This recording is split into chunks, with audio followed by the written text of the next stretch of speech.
What is up, everybody, and welcome back to the channel. And today, I'm gonna complain. I'm gonna complain, ramble on. This is gonna be a very rambly video. I didn't, write. Well, I mean, I never write anything down. I plot my videos. None of them things. I always just do it right off the top of my head. But today, we're gonna talk about the Amazing Spider-Man. But we're not just going to talk about the Amazing Spider-Man, guys. We're also going to talk about Ultimate Spider-Man. As you can see, I have the first two issues here.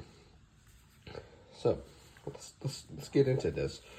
Why does Marvel and Marvel editorial hate the Amazing Spider-Man? I can't quite figure it out. You know, when this run right here first began, back, issue 1, John Romita Jr., Zeb Wells. I know a lot of people don't like John Romita Jr.'s artwork. I'm not one of those, so I will not be complaining about his artwork, as I like it. I like the way he draws fights. Now, his faces are a little weird. I will admit that, but I mean, I wish I pulled it out, but I have the Roger Stern Romita Jr. Omnibus, and his artwork in that book is amazing. Like, it is super good, and I love it. And in this run, it's been good, but like sometimes the faces are really off. We're just gonna leave this book open actually, so y'all can see. Spoilers alert, by the way, guys, because we're gonna talk about the ending, or we're gonna talk about Gangor. So, what was the point of this event? I just need to know, what was the point? This event started and they hyped it up, and just like Dark Web, nothing changed. Well, outside of their hatred for Ben Riley, that they hate him and turned him into a villain.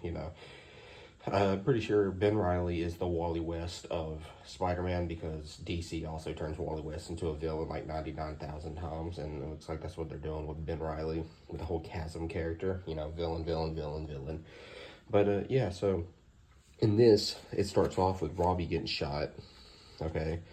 And, well, not even just Robbie getting shot. It starts off with Tombstone getting shot. Tombstone's in the hospital. And then we got Janice, his daughter, starting, going to war with Matt. It causes a war with every gang in New York, pretty much. And Robbie gets shot because he wants the violence to stop. And, Fisk is the mayor, and he has a superhero act in New York that doesn't allow superheroes to actually do anything. So, let's just talk about the outcome of the event. So, Tombstone is back in charge. Janice took over, his daughter, but now Tombstone is back in charge of the gangs. So, we're back to issue 1 on that. Tombstone was in charge. Robbie was shot. He lived. The status quo is completely back to normal. Mary Jane is barely in the book. Peter is not allowed to be happy. Like, they just will not let this man be happy. He had a relationship with Black Cat, and they threw it in the garbage. Because, of course not. Because Peter has to be a relatable young man. He can't grow. So, it must always go to the status quo. So, it just feels like they're constantly making Peter, like, he's not Spider-Man anymore. I don't know what to say about that. Like, he's not Spider-Man anymore. Like I said, I started off really enjoying this run, and I still enjoy the artwork. And the reason why I pick it up every 2 weeks is because I'm a fan of Spider-Man. But sometimes this book feels like torture, guys. I mean, it feels like they're locking you in a room and trying to murder you with sad Spider-Man all the time. And so the problem is like, I'm not going to blame Zeb Wells, because I feel like he could probably write a really good Spider-Man story, but I don't think the higher-ups at Marvel will let him write the Amazing Spider-Man the way they want. And I'm not going to blame it on One More Day. I know a lot of people blame the status quo on One More Day all the time because of that deal Peter made with Mephisto to keep Aunt May alive, whatever, okay? If that's the way it is, please, God, Ultimate Spider-Man, do not do One More Day. But, yeah, this book is just, dude, for the flagship book of Marvel, it's just not it. It's not it, Chief. Zeb Wells makes, a lot of people call him a self-input character with Paul. Paul is the worst character I've ever seen in my life. The worst comic book character I've ever. What is the point of him? You can't let Mary Jane and Peter be together simply because of Paul. Now I wish I had an earlier issue out so I could show you Paul, but I do not. But we're gonna open up Ultimate Spider-Man while I continue to complain because this book is beautiful. So Paul, there. Oh boy. You know what? No. Let's just look at Amazing Spider-Man while I ramble. Continue leaving this book open where y'all can see it. Okay. I'm just leaving it on this page while I continue to talk. Yeah. So in issue 25, there was a moment in the book. They had told Zeb Wells that he was supposed to stay away from conventions, that he probably should not be on social media, because they were going to do something so big in issue 25 that the Spider-Man fandom was going to go crazy. The cover, because I have 2 copies of the book. The cover A has Mary Jane and Spider-Man on it. And the cover says, "Whatever happened to Mary Jane." All right, so it's teasing something that happened to Mary Jane. Nothing happens to Mary Jane. They killed off Miss Marvel, who's back now, by the way. She's back. They killed off Miss Marvel, who's not even a Spider-Man character. So it has no effect on the outer Spider-Man comic as a whole. Like, oh, Peter's upset about it for like 2 days. What was the point of that? Issue 1 teased something happened. The thing that happened was this villain came up and like took them to a different dimension or a different version of reality. And Peter gets out, it like blows crap up, and he fights with Iron Man, or fights with the Fantastic Four and Captain America to get the Mary Jane. But in that time, 4 years went by, and we self-insert Paul here, who's now Mary Jane's love interest because of these kids that they found inside of the other reality, and Paul is actually the son of the villain, and it's just bad. It's bad, and I looked forward to finding out that outcome for so long. It's what kept me reading the book past like issue 10 or 11, because the book started going downhill.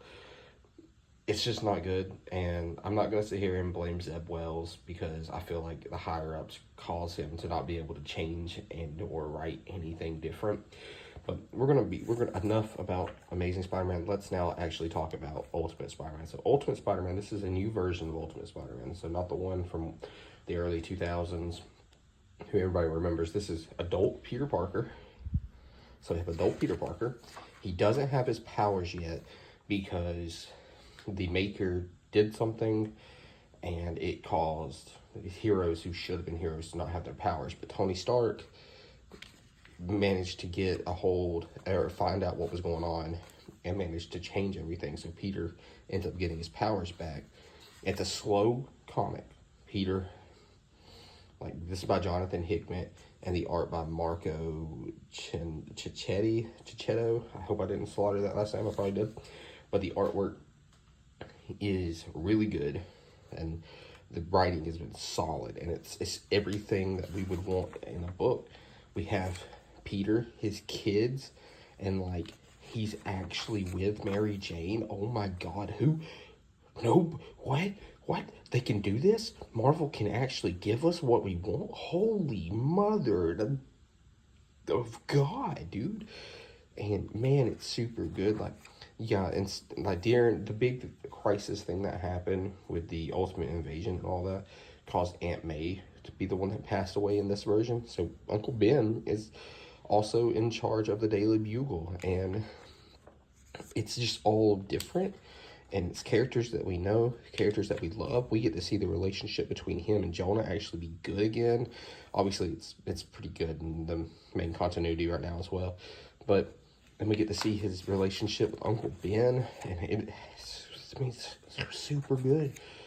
It's awesome. Like, I don't know what to say. So by the end of the book, in this book, Peter thinks that there's something, like he's missing something. And that's when he finally opens up this package. There's the Goblin. He's trying to get to Fisk. It's just, like, all of it's so good. And it's giving us what we want. And honestly, the only downside of this book is that it's monthly. That is it.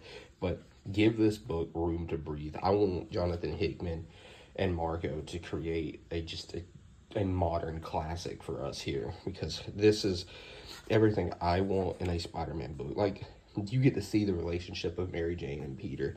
So Peter actually finally opens the box. There's Iron Man. He gets bit by the spider. And that's how that book ends. You don't even really see him in the costume. And what's super cool is that his costume is actually all black in issue 2. So, like, there you go. And he's just learning how to be Spider-Man and all this stuff. So he's not very good at fighting. He's too trustworthy. And as you can tell, the artwork is just super good. And it's everything you'd want. So we're not just sitting here saying that all we want in the Spider-Man book is Mary Jane and Peter to be together. What we want is a good, consistent book that actually evolves the character, because everything returns back to the status quo. Like, yes, we want Mary Jane and Peter to be together. Jesus Christ, it's not that hard to figure out. But anyways, guys, that's what I'm doing for this video, and I'll talk to y'all later. Peace out.